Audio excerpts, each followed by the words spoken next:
François Bon, 1925-2025, bonjour, mauvais jour.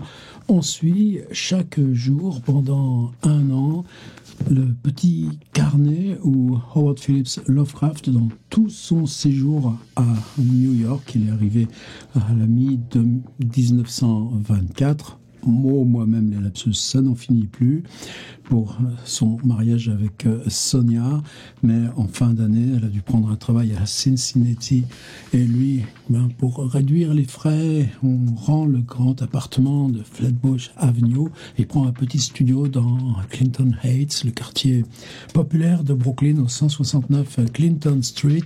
Un de ses amis y rejoint, George Kirk, qui prend une chambre juste au-dessus. Vous savez que c'est une année marquée par ce qu'ils appellent le Kalem Boys, c'est une petite communauté d'auteurs. Ils sont un noyau de 6 boys, tous présents, avec une réunion hebdomadaire, des lectures, des séances d'écriture de poèmes ou d'hommages, et puis des activités aussi d'exploration. On va bientôt faire un voyage à Philadelphie pour les architectures. Et dans New York, on organise bien des virées, des randonnées, et ça c'est surtout Lovecraft et George Kirk. Et une année de transition, puisque tout à la fin, le 6 janvier 1926, il repartira à Providence. Il a encore 10 ans à vivre puisqu'il meurt à 46 ans de ce cancer de l'intestin grêle qui l'emmène en quelques semaines et nous laisse en dépôt, là, lui qui n'aura jamais publié de livre de son vivant, un renouvellement complet de quoi ? Des règles du fantastique et des règles du fantastique dans leur rapport au monde. Pas le fantastique et le monde, mais comment l'imaginaire se saisit du monde pour aller au-delà de ce qu'on sait ou ce qu'on connaît du travail du fantastique. Et là, Lovecraft, pour nous, reste nécessaire. Et nécessaire ou pas, quand on a un document comme ça, au jour le jour, quasi heure par heure, eh bien, est-ce que pour l'instant on a été déçu d'aller y voir de près ? Certainement pas. Alors, chaque fois, c'est la surprise. Il se passe quoi aujourd'hui ? Il se passe quoi le 20 mars ? Alors, ordinateur, on est toujours donc dans la numérisation de ce carnet, de ce 1925 Diary de Lovecraft, mais ces petits carnets, il en achète chaque année un. Comme c'est celui de New York, il a un rôle bien particulier. Ces manuscrits sont déposés donc à la John Hay Library, la bibliothèque universitaire de la Brown University à Providence. Je vous ai raconté l'histoire. Il a récemment été numérisé, moi en 2015, quand j'avais été travailler sur le document original. Alors, bien sûr, restait Yoshi et son équipe, tout ça avait déjà fait de super transcriptions, mais quasiment personne ne s'occupait de ça. Et là, depuis 2-3 ans, on a la chance d'avoir cet accès. Alors là, on est donc mars, ça a commencé toujours dimanche. On est la 3e semaine de mars. On arrive à la fin de cette semaine puisqu'on est le vendredi 20, même si nous c'est jeudi, toujours une journée d'écart. Et puis il y a toujours cette impression aussi, et ça c'est comme quand on lit le journal, il y a un très beau texte de Marguerite Duras aussi là-dessus, dans le prologue à l'été 80, on écrit sachant que même ce qui a été difficile, hop là, s'en va, est remplacé par la journée neuve. Alors hier, oui, c'était une journée importante parce que Sonia qui était revenue, bon, je n'ai pas cherché en direct parce qu'il faut qu'on soit concis, mais elle est revenue peut-être fin février, voilà ici, voilà, elle est revenue, hop là, téléphone for Sonia. Elle est revenue le 23 février pour ses problèmes de santé à Cincinnati et elle a été brutalement licenciée par cette chaîne de magasins Mabley's and Curry's, grand comme nos galeries Lafayette, quelque chose comme ça, qui l'employait. Et là, tous les jours, elle se bagarre. Elle a dû même trouver, enfin on a l'écho d'un travail provisoire qu'elle prend, pareil, toujours dans la mode et les nouveautés, mais elle part à Saratoga, c'est juste un petit peu au-dessus de l'Albany, dans le bas du Vermont, et là, apparemment s'occupant des enfants dans une famille. Ce ne sera pas dans un travail là de vente, ça reviendra après, mais pour quelques semaines au moins, bien se rétablir. Et hier, eh bien, justement, il y avait cette période qui, pour moi, mais il faut toujours s'interdire d'en tirer des conjectures. Pourtant, Lovecraft semble vivre un petit peu, pas difficilement, mais comme s'il y avait une concurrence entre, d'un côté, la pulsion là, qui l'attire vers ses copains. De toute façon, ils connaissent Sonia, Kirk est évidemment toujours aussi fourré chez eux, mais là, puis c'est ses problèmes d'argent, puisque jusque-là, c'est Sonia qui faisait tourner la baraque. Et là, maintenant, ça va être plus rude, plus funambule. Et tout d'un coup, le journal va, hop là, repartir dans une espèce d'euphorie ou d'explosion. Non, mais Lovecraft retrouve cette vie sociale d'auteur qu'il cherche vraiment d'évidence à construire. Alors, hier... il s'est levé tôt, ce qu'il n'aime pas. Sonia est en train de partir. Lui, pendant ce temps-là, lisait ce récit de Morley Roberts, voyage là dans les États industriels du Nord à la fin du 19e siècle. Est-ce qu'il l'accompagne à la gare, Sonia? Non. On prend un dernier repas, Hate Meal, et Sonia part. Et puis, monsieur... revient lire son livre. Il était page 152, troisième chapitre. Il prend la page 152, quatrième paragraphe, et il continue avant que très vite les copains, George Kirk et Samuel Loveman, redébarquent. Ça, c'était hier. Comme vous avez écouté la vidéo d'hier, c'est pas la peine qu'on s'attarde. Vendredi 20. Alors aujourd'hui, on reprend les habitudes. On se lève à midi. Bravo, tous ceux qui ont répondu. Et qu'est-ce qu'on fait? Read. On continue de lire son Morley Roberts, Avernus. Et puis, George Kirk, quelle surprise! Il a besoin d'aide. Alors, vous savez que George Kirk est en train de monter une librairie. Ce sera dans quelques mois. Ça va être évidemment un marqueur continu là, de ce parcours avec eux. Donc, il achète dans des ventes, il achète des stocks de bouquins. Et là, on a tout d'un coup quelque chose qui va devenir tout vivant. Parce que, je l'aide à porter les cartons, c'est-à-dire les livres de Kirk arrivent. Alors, est-ce qu'il s'en est fait envoyer de Cleveland parce qu'il avait commencé à créer un stock aussi à Cleveland dont il vient. Mais je l'aide à les porter parce qu'il est à l'étage au-dessus et puis à les classer et les ranger. Et comme ils font ça, alors up noon, ils font ça tout l'après-midi, Kirk, en remerciement, lui offre un Dryden. Alors ce John Dryden, poète du XVIIIe siècle, ou XVIIe, peut-être XVIIe. Je révise pas avant, mais ça fait rien. On a le PDF qui, lui, sera à la trace vérifiable, éditable. C'est pas comme mes petites impros. Si on cherche... Voilà les livres qui me servent. Si je cherche là dans Lovecraft Library, je vous ai raconté 4 fois l'histoire, j'y reviens pas, c'est le bon millier de livres qui sont encore dans son studio de College Street à son décès. Et sa tante fait faire l'inventaire par une voisine, tout simplement pour s'en débarrasser, pour les vendre. Et Yoshi, toujours lui, St. Yoshi, a eu c'est à propos de reprendre cette liste et d'aller chercher quelles étaient quelles éditions précisément elles correspondaient.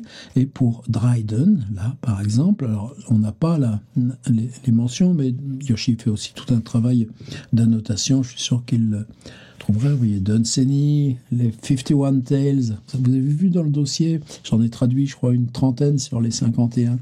Magnifique, les Dunsany 51 Tales. Alors, Alexandre Dumas, les 3 mousquetaires, avant toute la série des Dunsany, mais John Dryden, vous voyez, et je disais 17e, 18e, 1631, 1700, donc vraiment la poésie anglaise du XVIIe siècle, The Poetical Works of John Dryden, London, Frederick Warne, 1893, 575 pages. Et note de Yoshi, elle n'est pas sur le lien là, avec le fait que Kirk le lui avait offert, mais le fait que là, précisément, la poésie que Lovecraft pratique lui-même, tous ces fungi et tous ces poèmes d'hommage, eh bien, formellement, ils s'écrivent dans ce système de la poésie anglaise du XVIIIe siècle. Tandis que pour sa prose, il y aura toujours un travail d'écart, d'anachronisme, c'est-à-dire on prendra appui sur la syntaxe du XVIIIe, mais pour absorber le présent, le contemporain, les peurs, les enfoncements, les cauchemars. Mais c'est ce décalage de la langue, il ne devient pas un système de production formelle comme c'est le cas pour la poésie. Poésie que moi je serais totalement incapable de traduire. J'imagine quelqu'un qui traduit du Mallarmé en américain, ça doit être ça. Voilà donc le livre de John Dryden. Eh bien, il le garde, et c'est ce jour-là, c'est en échange là, de ces bons procédés que Kirk lui donne. Et qu'est-ce qu'il fait? Plusieurs fois, il mentionnera dans le carnet, dans les lettres, qu'il a un compte auprès de Kirk. Et oui, parce que certains de ses propres livres, Lovecraft s'en débarrasse ou les revend. Dans ce cas-là, c'est Kirk qui les reprend. Mais quand il l'achète, quand Kirk a un arrivage, Lovecraft fait ça. Et là, ça va être un Tibulle, le poète latin. Et si je cherche pareil dans la bibliothèque de Lovecraft à sa mort, 4 phages de Brault, Louis Armand, 4 phages de Brault, The Human Species, translated from the French, 1881. Vous connaissiez, vous, 4 phages de Brault entre John D. Quackenboss et Sir Arthur Quiller Couch? Oh, mais les pistes se multiplient à mesure qu'on avance. Alors évidemment, j'improvise, je me gourre, je dis des bêtises, mais c'est justement parce qu'on est en plein moment de surgissement. Moi, je ne m'étais jamais intéressé à Monsieur 4 phages de Brault. Louis Armand, 4 phages de Brault, 1810-1892. On va bien s'en équiper. Tout de suite, je vais aller voir sur Gallica, à la BNF. Alors, j'étais en train de rechercher Tibulle, Reynolds, Rhode Island Historical Society Record, James Ridley, bien sûr, Peter Roberts, Samuel Rogers, Peter Mark Rodgett, Frédéric Mark Rolfe, Charles Rollin. Ah ouais, mais il y a 2 L, c'est pas le tonton de mes copains les frangins. Tibulle, vois-tu, Tibulle, Seymour, Shackleton, c'est l'équipé de Shackleton. Tout son hiver sur la banquise Charles Skinner. Et Tibullus, Albius Tibullus, a poetical translation of the elegies of Tibullus and of the poems of Sulpicia, with original text and notes critical explanatory by James Granger, London, printed 1759, 2 volumes. Donc Lovecraft repère ce poète latin, ce Tibulle, imprimé en 1759 en Angleterre, et il l'achète à Kirk. Et là, tout d'un coup, ce petit point concret entre les deux, là, ça justifie qu'on aille y voir. Alors, vous savez que toujours aussi, je vais faire un petit tour là dans ce recueil là qui nous reste des lettres de George Kirk à sa fiancée, Lucille. Elle restait à Cleveland, avec toujours ce petit truc qu'elle aime pas trop, Lovecraft. Il y a un peu de jalousie là-dedans. Donc, Lovecraft, il en parle pas tellement, quand bien même il fait des choses avec lui qui sont évoquées dans ses lettres. Mais on a quelque chose du 16 mars et quelque chose du 29 mars, un télégramme. Une petite mention que Lovecraft raconte à propos d'un article dans le Subway Sun, un éditorial, des petits détails, mais en tout cas, on ne peut pas développer. Et pourtant, je le garde, vous allez voir pourquoi. Et puis, ensuite, on a travaillé. On va aller manger au Johnson. Alors ça, petit sourire aussi, parce que le Johnson, évidemment, partout où ils vont, c'est qu'on mange des spaghettis ou des raviolis à pas cher. Mais Johnson, la dernière fois qu'il y était, c'était il y a 3-4 jours de ça, avec Sonia. Il revient et on recommence Help GK. Encore se remettre à aider Kirk dans les classements, et puis lire, puisqu'il y a ce Dryden, puisqu'il y a ce Tibulle. Et qu'est-ce qu'il fait Kirk? Il descend, et qu'il doit bien être 11h ou minuit. Il va chercher Cafétéria Tiffany en dessous de l'ice cream. Oh, pour Lovecraft, c'est forcément à la vanille, avec des cookies. Et puis, on se remet à lire tous les deux avant que revenu. Voilà pour la journée donc du vendredi 20 mars. Mais ce petit côté concret, là, brasser les bouquins, les ranger, les classer, acheter le Tibulle, puis tiens, je te l'offre, le Dryden. Moi, c'est ce que je voulais, mon petit PDF. Évidemment, c'est ça que je vous raconte. Hapnon, Red, GK Books Arrive, etc. J'aide à monter et à les classer. Et puis, il me fait un cadeau, Dryden. Moi, je lui achète le Tibulle. Ça, c'est juste le développement. Mes petits commentaires. Et j'aime bien toujours... Et ce que je vous ai dit, c'est que quand j'ai ouvert le livre, j'ai cherché mois de mars. Et je me suis gouré. Je voyais là 17-18 mars. Et waouh, après 18 mars, 21 mars, et ça me semblait en décalage. En fait, en cherchant par date, mars, j'ai simplement ouvert les lettres de Kirk à Lucille de 1926. Et dans cette lettre du 18 mars 1926, donc Lovecraft revenu à Providence, c'est le moment où il écrit l'appel d'Ortelu, et il y a une variation écrite par Kirk sur New York, qu'il me semble important de prendre, même si c'est à 1 an d'avance, parce que je crois que ça commence à déplier cette fameuse phrase de Lovecraft dans sa fiction. Lui, le narrateur de la fiction, dit, et c'est pas Lovecraft, venir à New York avait été la pire erreur de ma vie. Phrase qu'on applique comme ça directement à Lovecraft et qui me semble souvent un contresens. Par contre, quand c'est Kirk qui l'explique, alors il dit le vieux J.D. c'est Goddam.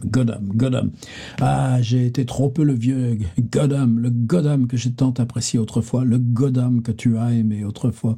C'est des lettres d'amour, hein. Je craignais de devenir ce que dans ta bonté, ton amour ou ton aveuglement, tu avais ri. La possibilité que je devienne un homme d'affaires ennuyeux. Et j'ai ressenti comme une ombre la dépression que l'appréhension de cette ville peut provoquer. L'imaginaire des millions de personnes, d'individus, de leurs tragédies, de leurs amours, leurs espoirs, et toutes ces choses qui remplissent chaque vie, du début à la fin, avec tous les nombreux contacts, influences de chacun. Et dans le passage de cette ombre, j'ai réalisé, comme je ne l'avais peut-être jamais fait auparavant, comment et pourquoi les hommes deviennent fous ici. Vous vous rappelez la phrase de Rilke en 1912 dans le Malte Lorenz Brieg, où il s'agit du Paris, et comment la ville rend fou. Pourquoi Bierce, Hearn et presque tous les meilleurs artistes modernes, dans quelque domaine que ce soit, ont craint ou détesté New York. La sécurité réside dans ce manque d'appréhension de l'individu. Et dans la foulée, je me suis demandé si ce moment anodin n'était pas la preuve d'un léger dérèglement. Je me suis souvenu qu'on peut être fou et se poser des questions sur sa santé mentale. Et j'ai décidé que je devais être Goddam, le vieux Goddam, malgré les interdits et sans inhibition.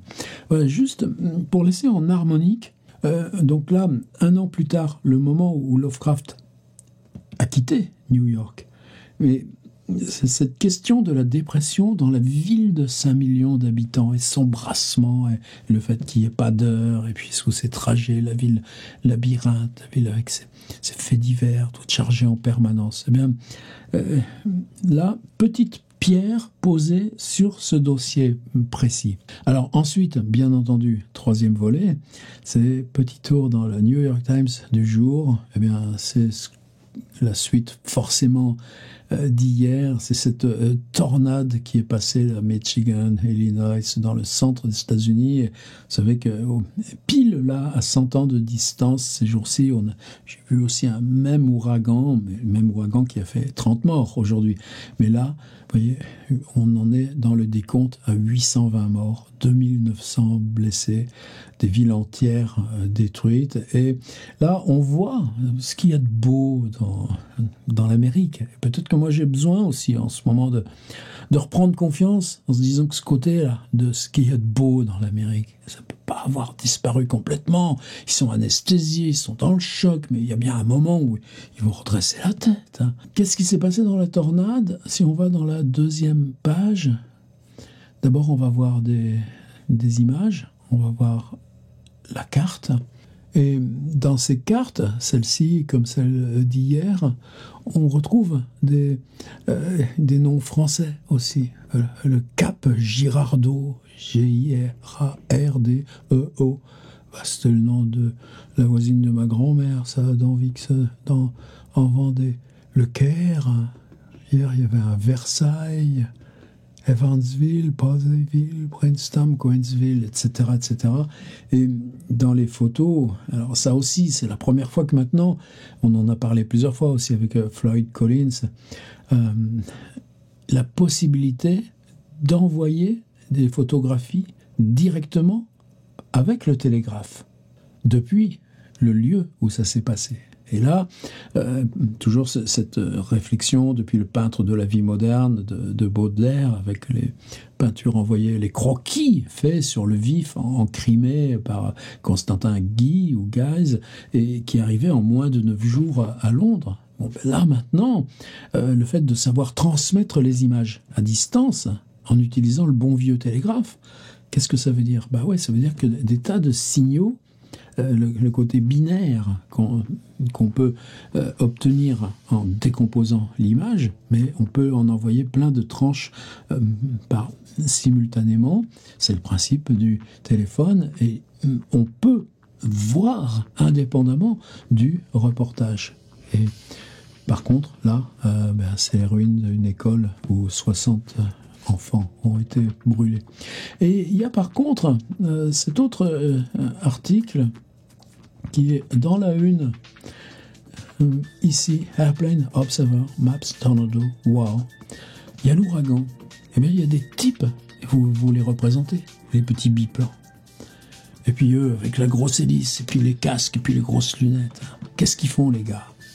Eh bien, ils décollent avec leurs appareils. Ils vont aller voir la tornade d'en haut. Ils grimpent encore plus haut que la tornade pour suivre et comprendre le phénomène météorologique.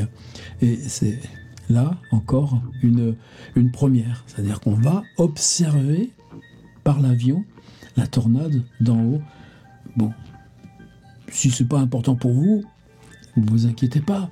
On construit la fresque, petit point par petit point. Et compte tenu là des 900 morts, compte tenu de là cette tornade, compte tenu là de ce qui s'est passé Kirk Lovecraft, de Tibulle et de Dryden, eh bien, à demain. Mais c'est précieux quand même. Vous trouvez pas qu'on puisse faire ça là, chaque jour, chaque jour, chaque jour.